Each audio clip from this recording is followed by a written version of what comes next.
Hi everyone, welcome to the Real Estate Tax Tips channel. My name is Cherry Chen, a chartered professional accountant located in Oakville, Ontario, Canada.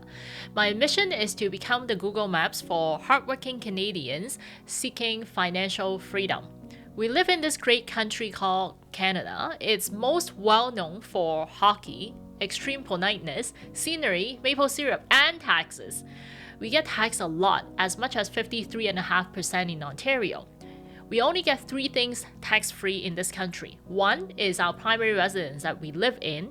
Number two is whole life insurance policy. Number three is tax-free saving accounts. You can contribute up to $75,500 to your TFSA if you have never made any contribution before. If you have done it right, you can create a snowball effect with your TFSA investments. This is why we're going through the top 6 mistakes you should avoid when it comes down to TFSA investing. Before I get into the nitty-gritty, don't forget to subscribe to our YouTube channel so you can stay on top of the latest tips on wealth building. If you find the content of this video useful, make sure you give us a thumbs up and share it with your friends and families. If you have any questions, feel free to comment below and I will personally answer your questions. Now, let's get started. TFSA is one of the 3 vehicles you can invest tax-free for yourself.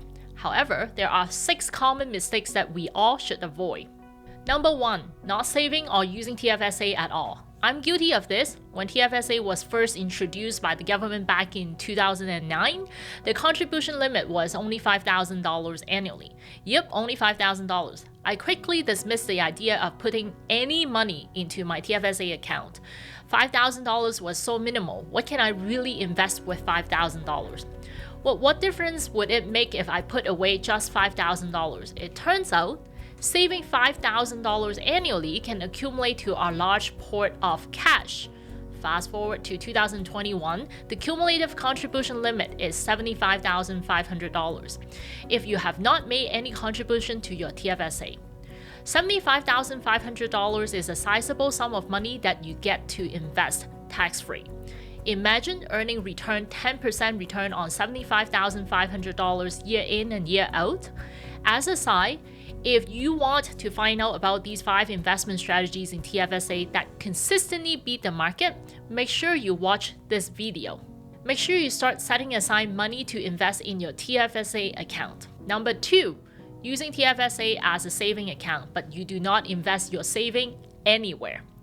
Many people are under the impression that you deposit the money into your TFSA account and it just safe, and you can't do anything with that other than saving it as cash.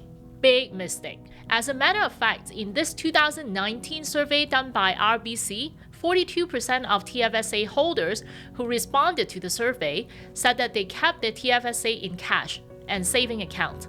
15% invested in GICs or term deposits, practically cash. Only 19% invested in stocks, 28% invested in mutual funds, and 7% in ETFs. Saving money is a virtue, but unlike the old days, cash saving accounts these days may pay you maybe 1% at max. You're really not making much return by leaving your TFSA account in a saving account. Governments from around the world have been printing money to help the economy recover from the COVID-19 pandemic. But the governments do not have these money sitting in their bank account either. This means that the money supply in the economy has skyrocketed. Our paper money, also known as the fiat currency, depreciate in value over time. If you keep your money in cash, the interest you earned is not enough to cover the inflation. Your cash lose value over time. To solve that problem, you can invest in stocks, mutual funds, private REIT, private lending, land development deals, and even options trading. You can always refer back to the video I mentioned before, the top 5 unknown investment strategies you use in your TFSA account, for more information. Some clients of mine are making as much as 30% in their TFSA account.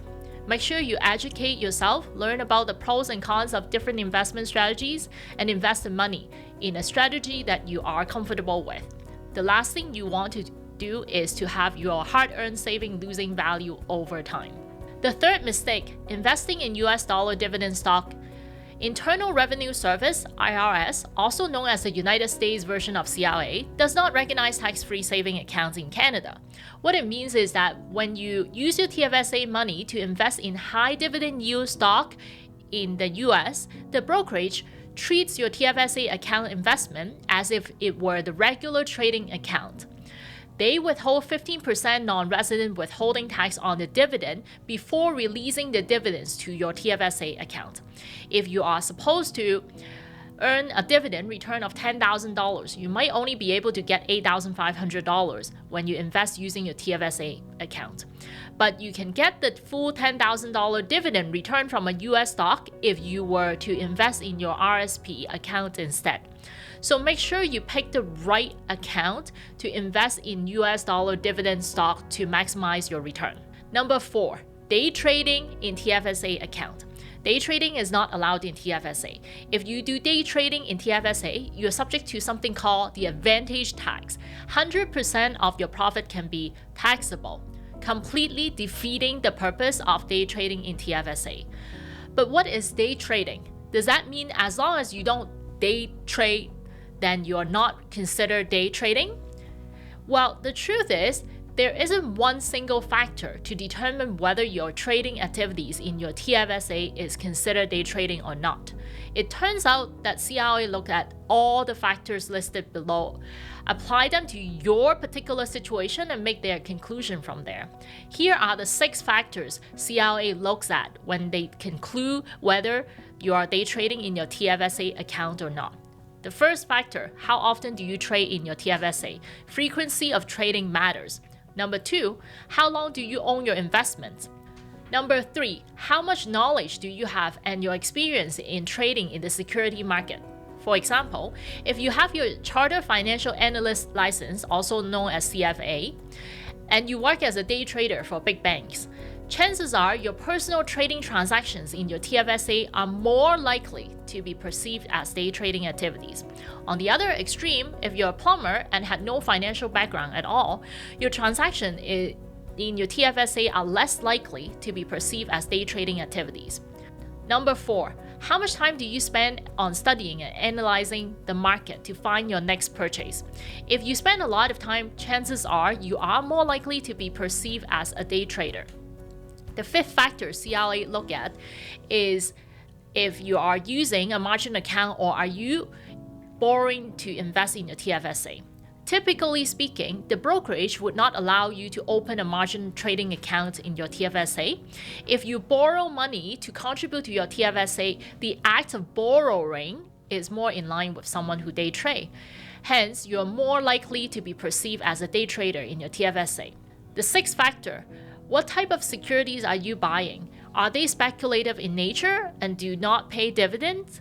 Well, if you buy GME in March 2021 when the short squeeze happened in March, chances are the gain that you made would have been considered a day trading activity and that would not have been allowed. For one, GME stock is proven to be speculative in nature. For 2, GME does not pay any dividend. On the other spectrum, if you purchase a stock with dividend-paying history, it is less likely for CRA to challenge that you are day trading that stock in your TFSA. For a majority of investors out there who invest for long-term with the intention to receive dividends, your investment activities in your TFSA should not be considered day trading.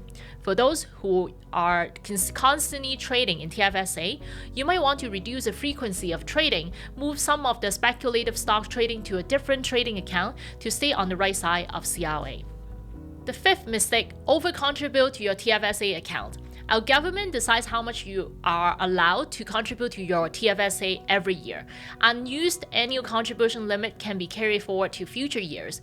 If you have never made any contribution in your TFSA and you were over the age of 18 in 2009, when TFSA was first introduced, you can contribute up to $75,500 all in one shot.